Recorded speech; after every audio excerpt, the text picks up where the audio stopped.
Hi, it's great to be speaking today about tax. Is it a small business's friend or is it its foe? Small business has been in the heart of my research for the last 2 decades. I'm a member of the Small Business Research Hub with my colleagues Dr. Melissa Belle-Isle and Dr. Barbara Trad.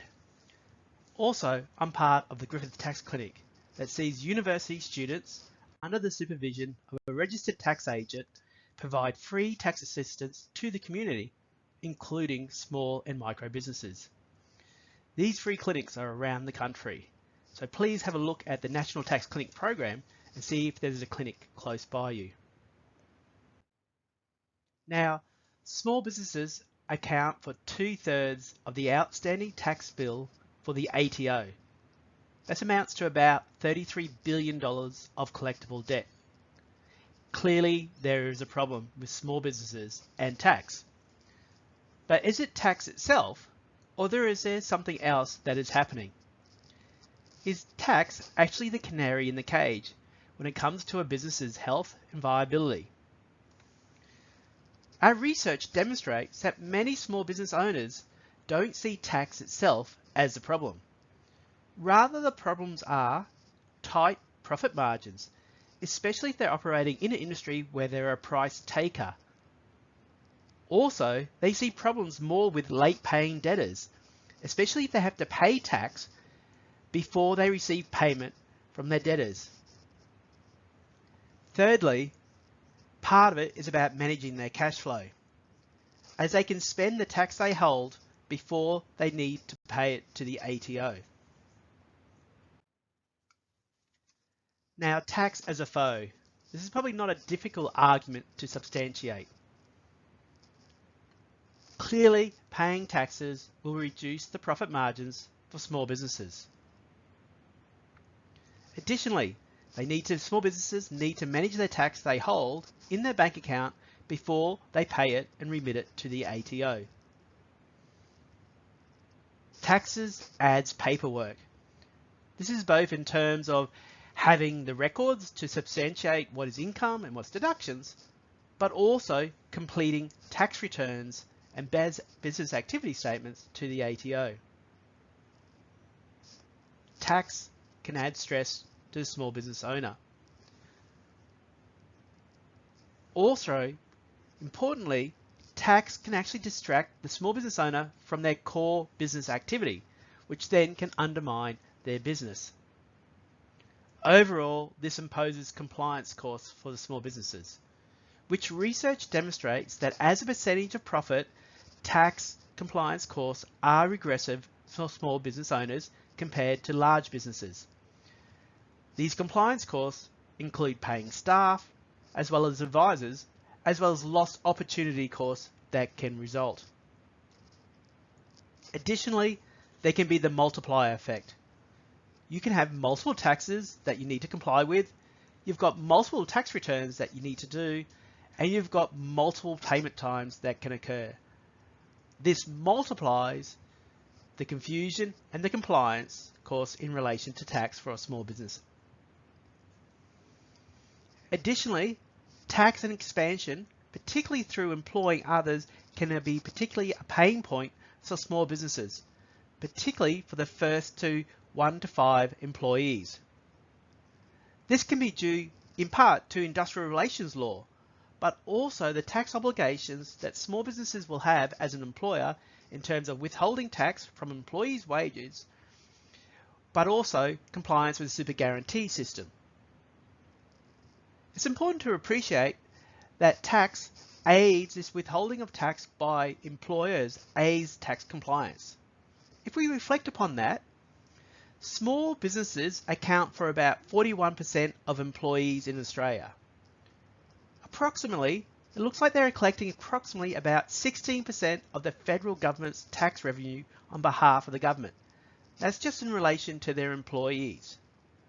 This means that nearly 1/6 of the federal government's revenue is in relation to the withholding tax that small business owners withhold and remit to the ATO. It's important to keep that in mind in terms of possible assistance that we can provide small business owners. Now, Is it possible that tax can be the friend of a small business?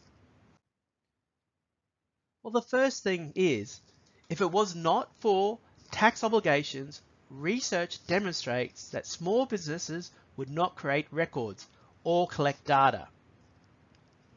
Also, our research demonstrates that small business owners believe that their business records are more accurate because of their tax obligations. This is especially for GST, as well as the completion of the business activity statement. However, it's not the case in terms of fringe benefits tax. Fringe benefits tax is seen as messing up records.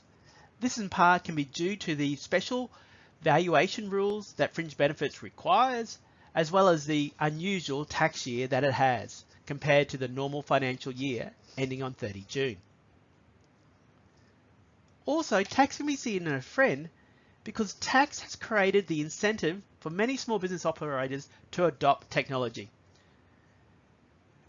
Research demonstrates this was particularly the case with the introduction of the GST in the late 1990s, early 2000. But also we've seen as technology evolves, this has become more so. And particularly tax can be the incentive for small businesses to adopt this technology.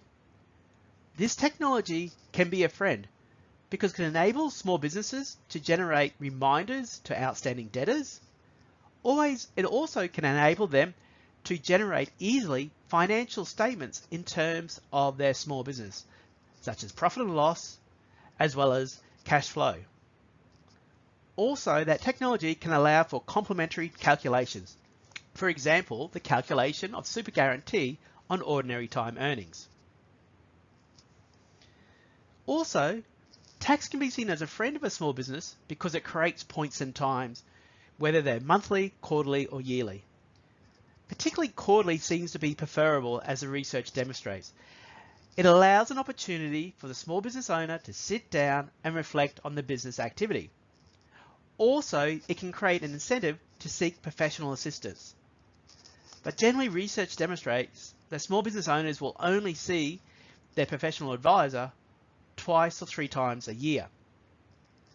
However, research demonstrates the potential that this point in time in terms of reflection may not be fully utilized, because much of this assistance is in relation to tax compliance, i.e. what is the income of the business and what is an allowable deduction and what's the GST obligations, rather than the professional advisor actually reflecting, or the small business owner reflecting on the financial management insights that are provided by these records. Also, this in part could be related to the confusion about the advisor's role. There may be a perception gap between what a small business thinks an advisor is doing and what the advisor is actually paid to do. For example, the engagement of a tax agent is to complete your tax records. Generally, tax agents may not provide management advice in terms of the profitability and viability of the business, or what they've charged doesn't cover that. It's important that small business operators appreciate the difference between a bookkeeper, a management accountant, and a tax agent, and what services they do and do not provide. In this way, tax as a friend may have an untapped talent that small business owners could tap on more. Also, tax actually saves audit costs. Tax returns are used by many third parties, including banks, as a quasi-financial statement reflecting the performance of the business over the year. This saves a small business costs. If it wasn't for these tax records, they're likely to have to engage an auditor to complete financial statements and provide them to banks. Additionally, the tax system, particularly in Australia, has built-in mechanisms to assist small businesses manage their cash flow and their tax obligations. This can be in terms of lodging business activities statements quarterly or monthly, but also in terms of the pay-as-you-go installment system. Research demonstrates that lodging the business activity statement particularly helps small businesses manage cash flow. This may be because it's actually generally on a quarterly basis for many small businesses, whereas income tax returns are done on a yearly basis, and maybe not completed until well after the end of the financial year. Where business activity statements have more currencies, are they completed within a shorter time frame and more frequently? This means that these business activity statements may have the key into assisting small businesses in terms of managing their cash flow and their tax obligations, as well as being able to reflect upon their business operations. Also, research demonstrates that knowing your enemy appears to be a benefit to small business owners. Research demonstrates that those small business owners with greater tax knowledge has greater profits. Also, if they have greater computer accounting software knowledge, they are aligned with those businesses which have greater profits. Also, this greater knowledge in terms of tax helps small business owners manage debtors to get payments quicker, and also having enough cash to meet suppliers. So it seems that if you actually know your enemy, it actually assists you in managing your business. Also, the tax system has created a network that enables the government to assist small businesses. This can be through incentives through the tax system, such as the immediate asset write-off or increased deductions for the purchase of software, but also in terms of providing government assistance, such as the COVID payments that occurred through the pandemic. The tax system has created a network that enables the government to react quickly and implement changes as need be. However, the tax system, particularly in the way it relates to small businesses, is not perfect. What I will do is outline a few recommendations that have generated from our research at the Small Business Research Hub at Griffith University. Firstly, the cash method. Currently, really, the cash method is only available in terms of GST for small business operations. For income tax, generally the accruals method is the default method. We argue that for all taxes, both income and GST, all small businesses by default should be using the cash method. This would alleviate slow paying debtors because they would not have to account for their tax obligations until they actually receive payment.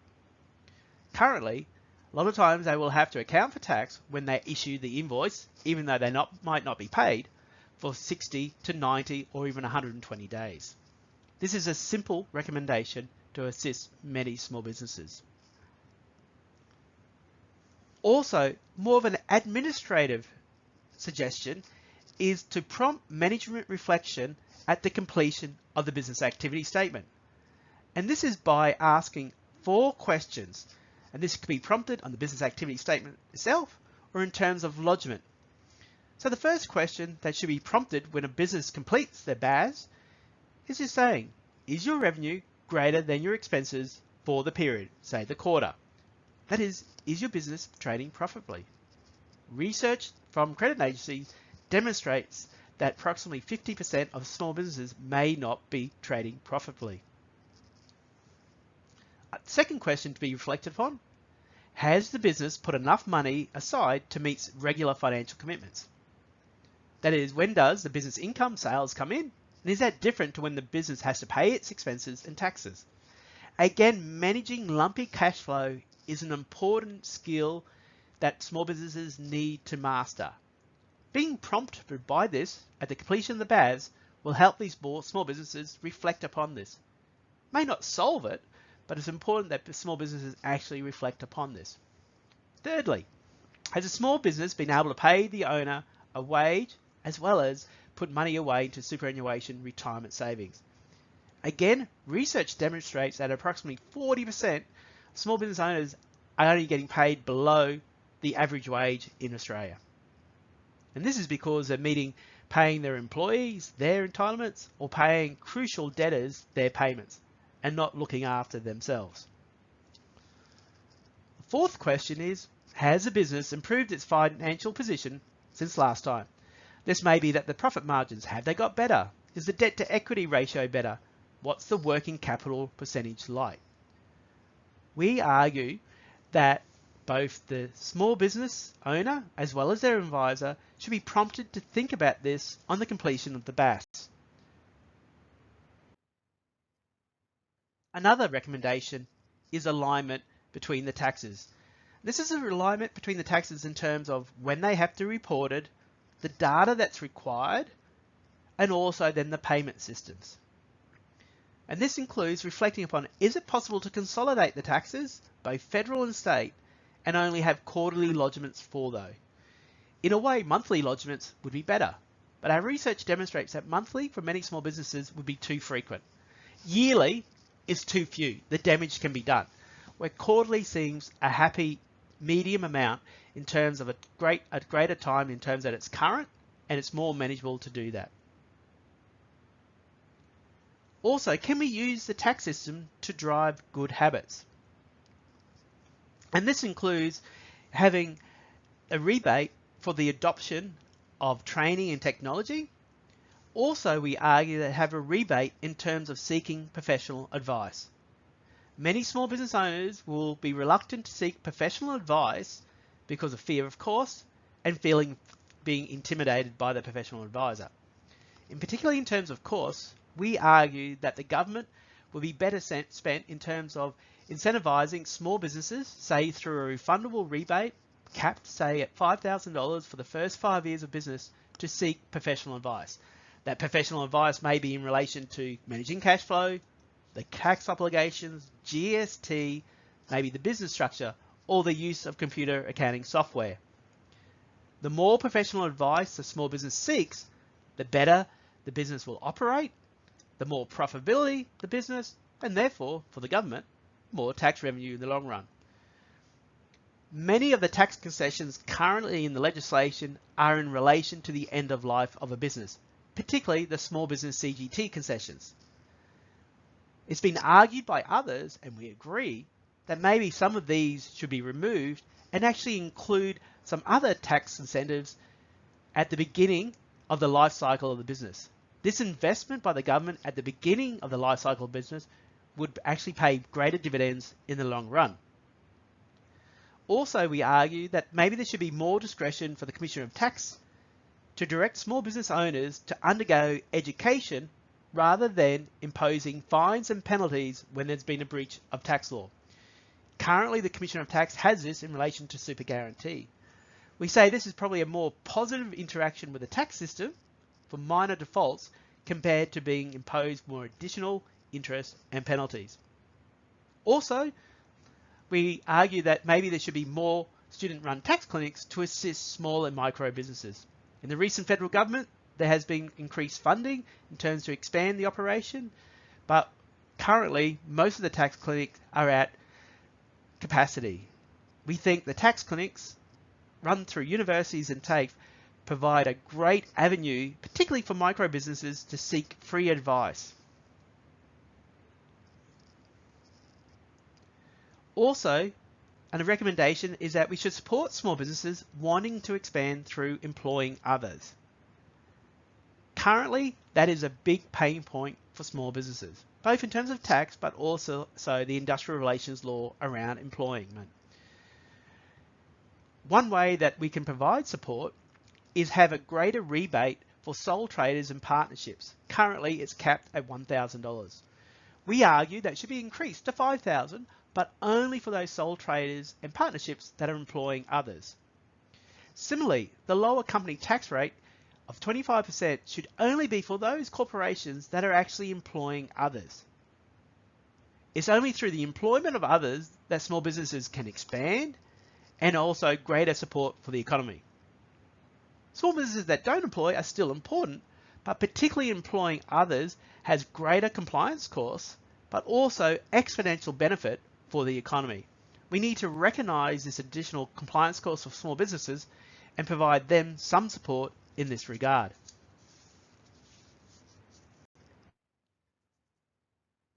We think that through these simple recommendations, tax can become more of a friend of small businesses, because it's important that tax is a friend for small businesses, as it's an important part of the business cycle, but we need to assure that small businesses can meet and fulfill their tax obligations. Thank you.